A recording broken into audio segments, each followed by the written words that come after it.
Oh, we're on. Okay. All right. I think I'm on. Yeah, you're on. Yep, there you are. You're good. Okay. All right. Let me find your questions here. Hi, everybody. My apologies. I had to have my young technician help me with my first Instagram live session. So, a brief history. I shaped my first surfboard in fall of '69, and it was a twin fin. And my first couple of boards were actually twin fins by the Mirandon brothers. I spent a few years at ECSE, and I kept shaping, doing summertime work for a lot of the manufacturers in North County. And in the meantime, I was making music surfboards, inspired by Bill Castor and a few other great shapers. And he glassed my boards briefly, and then he just told me he was too busy. So I hooked up with John Durward at Canyon, and he was a glass shop. And he was glassing my boards, and he was glassing other people's boards, and he hit me up. He goes, "Hey, if I give you all my work, will you give me all yours?" And I said, "Yeah, sure." And so I had a relationship with him from about '78 to '85, and in that time, my reputation grew, and I had all kinds of great surfers come to me for boards even before Aki. But Aki was like my, he was like my, whatever you call it. He was like my landmark or whatever. And once Aki started writing the boards, at one point I had half the top 16 writing for me, or getting boards from me. And I finally decided, well, this is my third time. My first surfboards were called Music, and then I had another label, and then I decided to start Rusty Surfboards. I gave him my notice on 4th of July, 1985, and I honored 3 months of outstanding orders. And then in November, I think I started shaping Rusty Surfboards, and I just said, I don't know what I've done. I'm not sure I'm going to make it, but I got to give it a shot. And it took off, and I started doing T-shirts, and then about a year later, I started doing clothing, and the rest is history. The pros started dropping off one by one as the clothing company grew because of the conflict of interest, but I still had quite a few still riding my boards into the early '90s. So that's a brief rundown. I guess it's time to open up questions. And John Sitzler, loyal customer John, asked, do you shape a board different for a front foot surfer or a back foot surfer? And I'd say it's more important for intermediate or advanced surfers, because there are some people that are heavy back foot or heavy front foot, and I take that into consideration. But most of the time, I try to shape a balanced surfboard, so yes, I do, but it's really on special needs. Rock Regan, do you have a fin suggestion for the Bali single?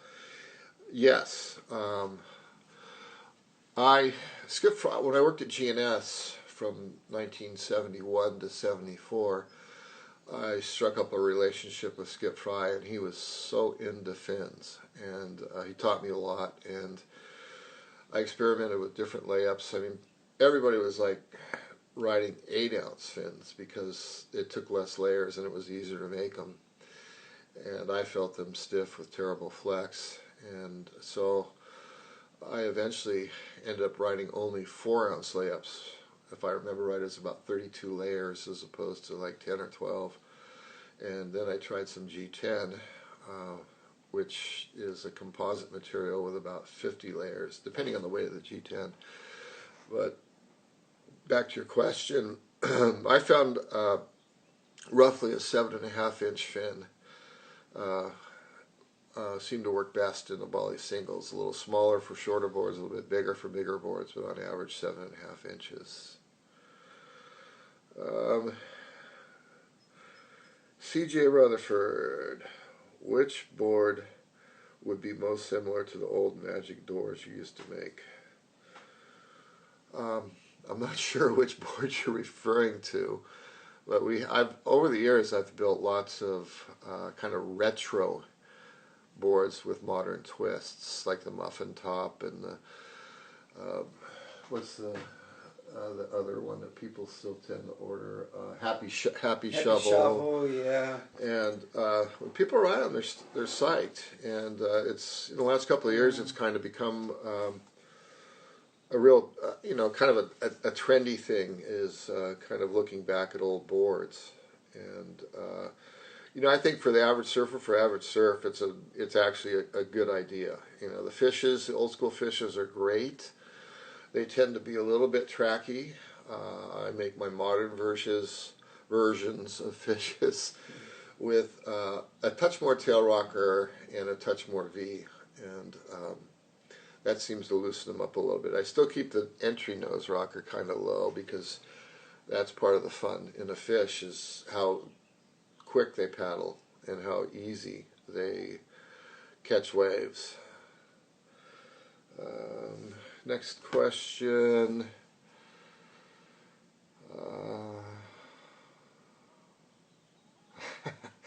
Which of your boards qualify for the EcoBoard certification? That's a good question. It's a big issue these days. I first started doing EPS boards in the early to mid '80s, specifically for certain contests and small waves, and kind of let it go until 2005 when Clark Foam closed.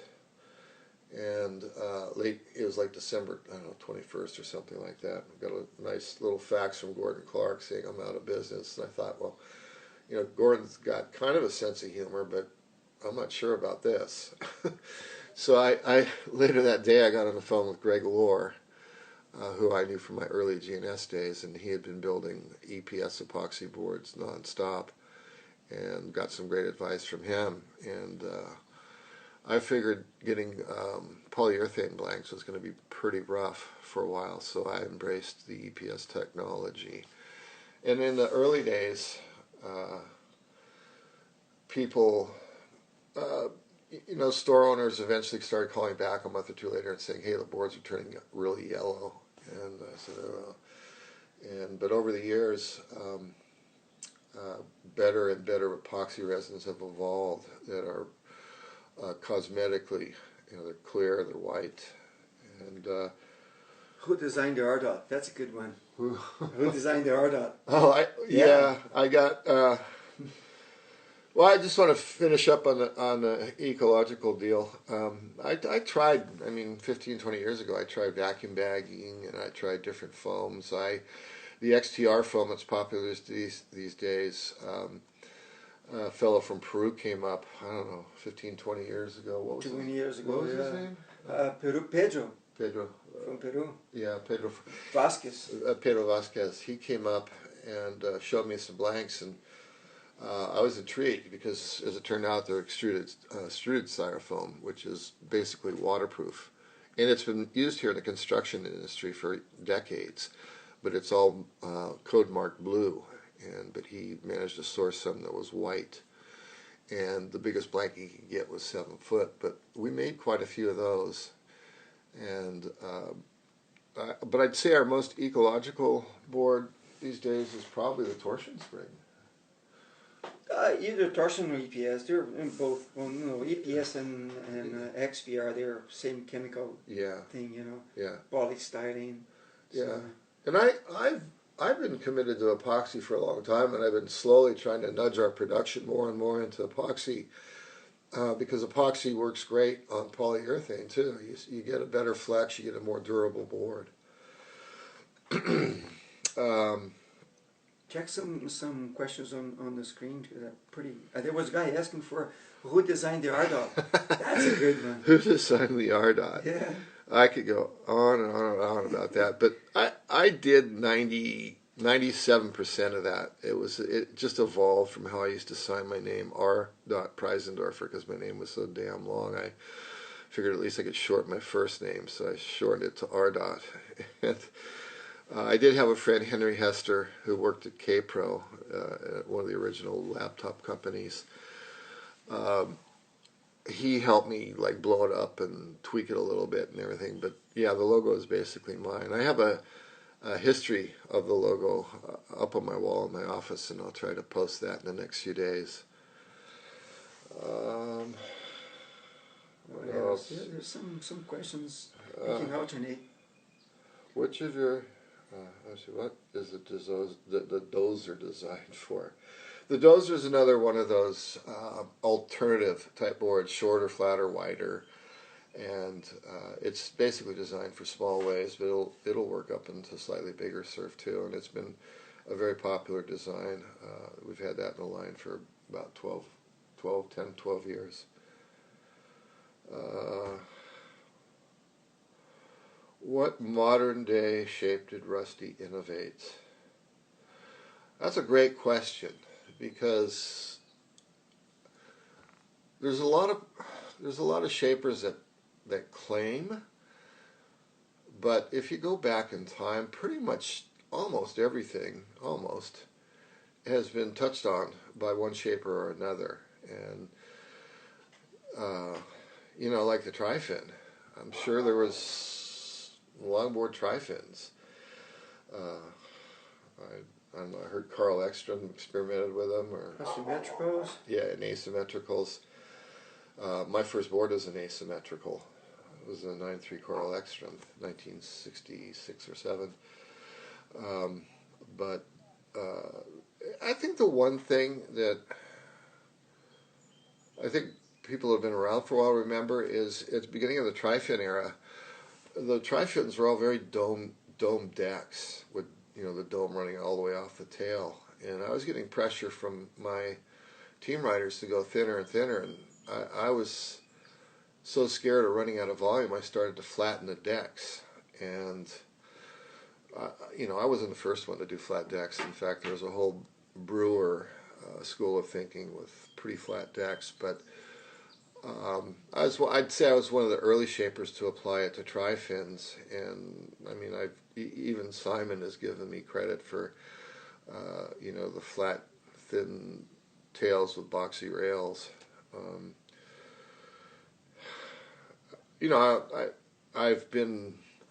not going to take claim for being the first one to design a particular board, but I've always been a curious sort of guy, and I've always experimented and tried new stuff, usually on the front end of it.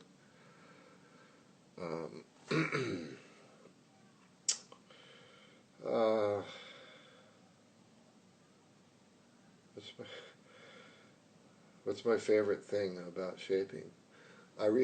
What's my favorite thing about shaping? I recently posted on my personal site the word ikigai, and that's a Japanese term for what it is you love to do, what it is you think about all the time, what it is you wake up in the morning and think about. And for me, ever since I shaped my first board, I've basically been obsessed with the whole process of shaping, hand shaping and computer shaping. Just designing surfboards has been really my main passion most of my life.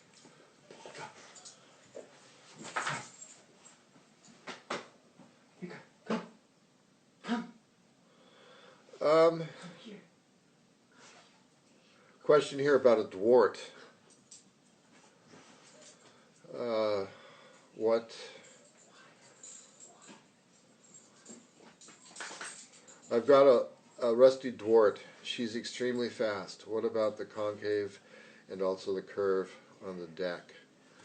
Well, I think, honestly, the thing that makes the Dwart fast is the story behind the Dwart. It was originally a fish, an old school fish that was shaped and sitting in our outgoing racks for boards to go to the glasser, and it got bumped and knocked one of the the pintails or one of the corners off the swallowtail. And Rick Hammond, who's arguably one of the best shapers in the world, and he's been working for me for over 30 years, took it and saved it by putting a double wing roundtail on it, and thus the name Dwart, double wing roundtail. And but it's got all the characteristics of a fish, really. Low rocker. It's not. I wouldn't call it a really heavily crowned deck, but it's got fullish rails, and the main thing is the fuller outline and the flatter rocker is what really makes it go fast. I hope you can all hear me okay. This is my first time at this.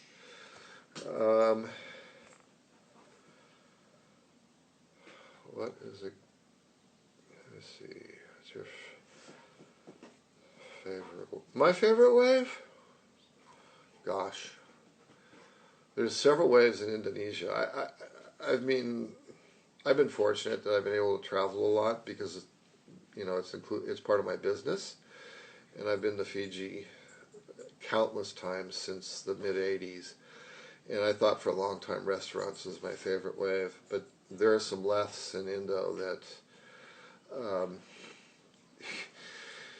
after a good session, you go, is there any better surf than this? And then blacks. I grew up surfing blacks. I started surfing blacks in '66. And I used to go down there after school at the end of the day, and there'd only be 6 or 8 guys out on a perfect Santa Ana day. That was legit blacks. 6 to 8 foot, 200 yard long waves, perfect.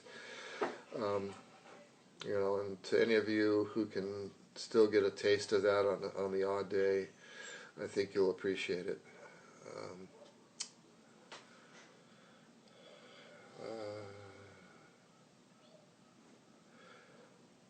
The Mi Amigo.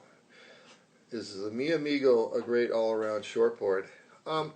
Yeah, I think it is. It's one of our high-performance shortboard designs. We named it the Mi Amigo because it's a little bit more user-friendly than like a comp type board.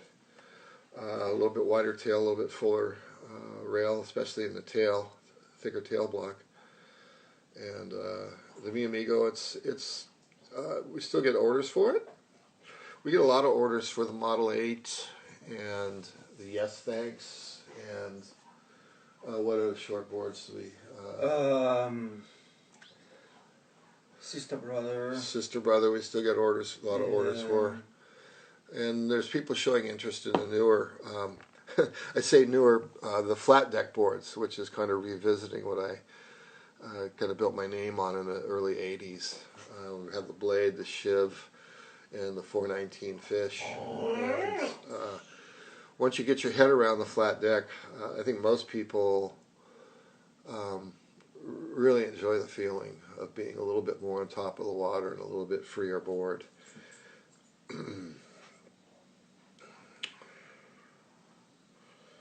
What's your favorite high-performance shortboard for black sways in La Jolla?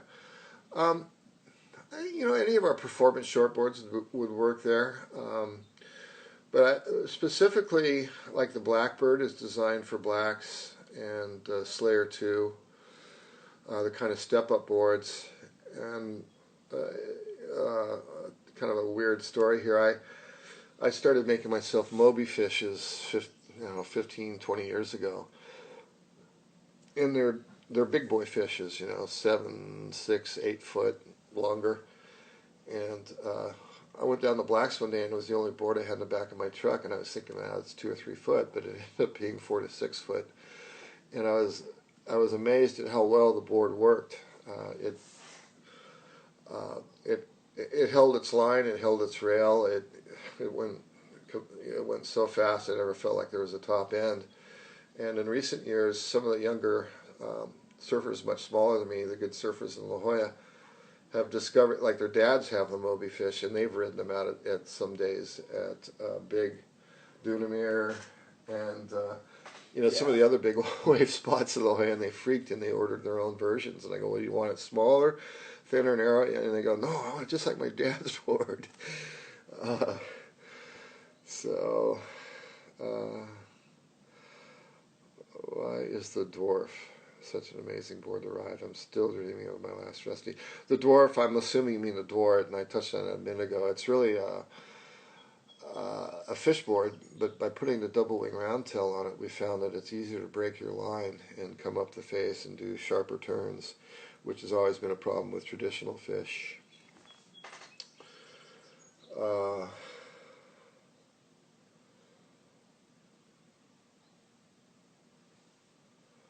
Let me see. I'll take some.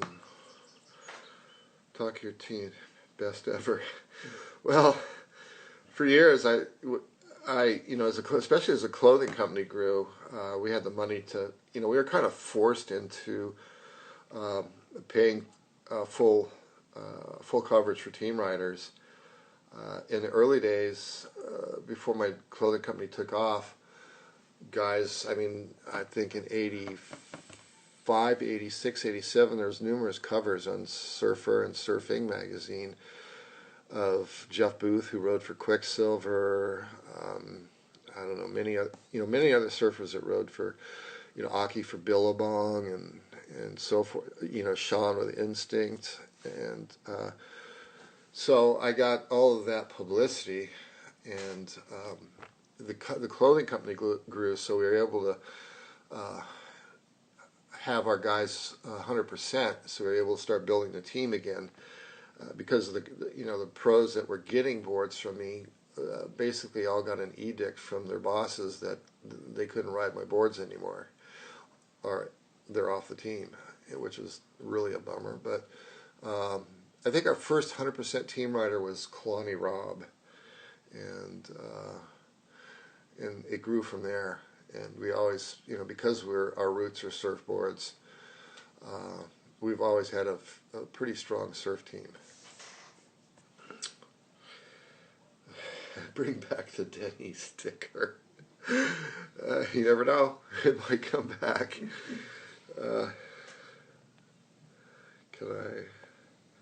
Can I get a free surfboard? Sure. We give them away all day long. Talk about a little bit of the boards with Wade and the work that you've been developing with Wade Carmichael. Oh yeah, Speaking of team, our newest team rider, Wade Carmichael. I'm psyched. I'm psyched on Wade. He's a great guy, nice guy, and he's. I'm not going to say any type of surfer is my type of surfer, but I really like power surfing and full rail surfing and big gouges, and he can bust an air, but I think he's a complete surfer. He's very well rounded, and he knows. He's pretty articulate about his boards, which until recent years, with the computer shapes and how consistent the boards have gotten, I was always surprised at how little pro surfers actually knew about their boards. It was kind of more of a gut feeling. They'd pick it up and they go, nah. I've had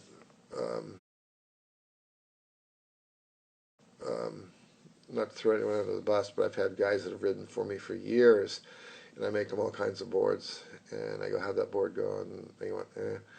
And about 2 years later, this is one of the best team riders ever, he goes, man, I rode the best board today. I go, well, tell me about it. Who shaped it? He goes, well, you did. And I go, well, when did I shape it? He goes, a couple of years ago. I left it in the garage, and I just... it just didn't look right to me, but I wrote it today and it went insane. So, and that leads me to what I do with custom boards. I've been pretty, in the last couple of years with the direct-to-consumer business increasing, I'm pretty much doing all customs now, and I do everybody's. From beginners to intermediate to advanced surfboards. I love doing customs, but I really have to coach a lot of people because it's like a pyramid. The bottom of the pyramid is the beginners. There's a lot of beginners, and then there's fewer intermediate surfers, and there's even fewer truly advanced surfers. But for the beginners, they try it, they like it, they're riding a 8-foot softboard, and they want to get with it, so they order a 6-foot performance shortboard, and I have to counsel them. And my recommendation is, please don't try to go more than 6 inches shorter than your previous board. The best thing about surfing is catching waves and then riding them. And if you're going from an 8-foot softboard to a 6-foot, 18.5, 2.25 inch wide board, you're in for a surprise and a lot of work. You might eventually grow into it, but my suggestion would be to go 7.6, 7.0, 6.6, and then after you spend a year or two hopefully improving your skills, then you should consider a true shortboard. But and I get a lot of guys ordering boards that are intermediate that order boards too small, and I have to coach them. A lot of times I compare them and their weight to one of our team riders, and I go, well, this is good if you're a pro, but you're not, so you should give yourself a few more liters, an extra half inch here and a couple inches in length. So for those that are thinking, well, I'll never get a Rusty, but no, please email us, service@rustysurfboards.com, and I personally shape 99.99% of all the customs, and I love doing it. Talk about the volume a little bit. Kind of educate people about volume. The volume thing has really become it's an obsession right now. Right? Yeah, actually it's what the hell are you doing? It's getting dark. No, turn off the fucking lights. Oh. My technician tells me I need to wrap it up here pretty soon. Directors. But turn off the lights, please. Turn off the lights. But I think one of the last things I want to touch on is volume. With the advent of computer shaping, the computers figure out the volume, and everybody's got volume charts and calculators on their websites, and I've done a blog on it. It's for a pro. A pro might feel a half a liter difference. A half a liter is like it's like an average piss or a half a beer, and your weight's going to fluctuate way more than a half a liter a day. A liter, yes, I think an advanced pro surfer can feel a liter, but an intermediate surfer, please don't ask me to make it 2 liter, not 2 liters, but 2/10 of a liter less, because that is a few swipes of the sanding screen. And I'm being the devil's advocate, but there are so many other design features that you should familiarize yourself with. The list is endless, like rocker, and that's the beauty of a custom board, is I can give you a stock board, but I prefer to try and find out what and how you like to surf and what your skill level is, and I can do minor tweaks to stock boards to make them ride better for you, the individual. And rocker tweaks, balance point on the thickness, balance point on the template, wide point up a little bit maybe, or wide point back, depending on your stance. I don't know if I said width, but width. A lot of people kind of go too narrow. But like I say, trust your shaper. Give your shaper, whether it's me or someone else, a little bit of leeway. And the bigger the board, the more volume involved. So if you're getting a 9-foot longboard, please don't fuss over 2/10 of a liter, which I've had people do. So a couple more questions. Damon Hayes, big shout out, buddy. Damon worked for us for years. Rusty Australia, team manager. You're the best. Demo. Mano. What was the tech behind your 5-fin? The 5-fin, I think he's talking about the C5. the C5, yeah. Two small twins. Yeah, it was, it actually started as, the idea came from the Bonzer, the Campbell brothers. And, it was a great design. I had my issues with their fin setup, but I think the concave structure was brilliant. So I think it was 93 or 94. Nick Carroll, he was the editor of Surfing Magazine. He said, hey, we're doing a board test. You shape whatever you want, whatever you think the future is. And so I made him a board that was like a Twinser, because I rewind a little bit.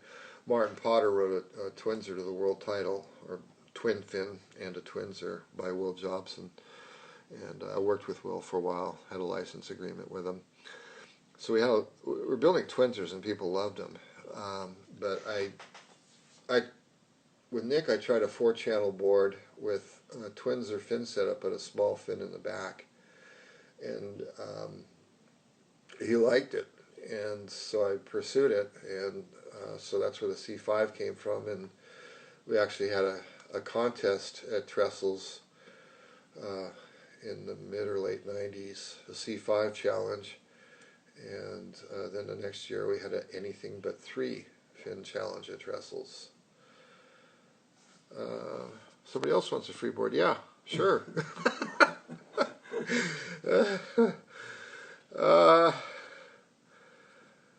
Another free surfboard. Yeah, it's in the mail. Anyways, last question.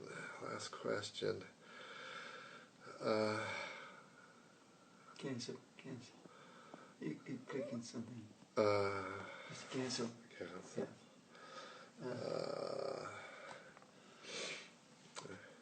What if I should? Asha Fraser, I love you. Can you make me a surfboard for me and my cat to ride? I sure can, Asha. Jake, the hall monitor. What's Pedro riding right now?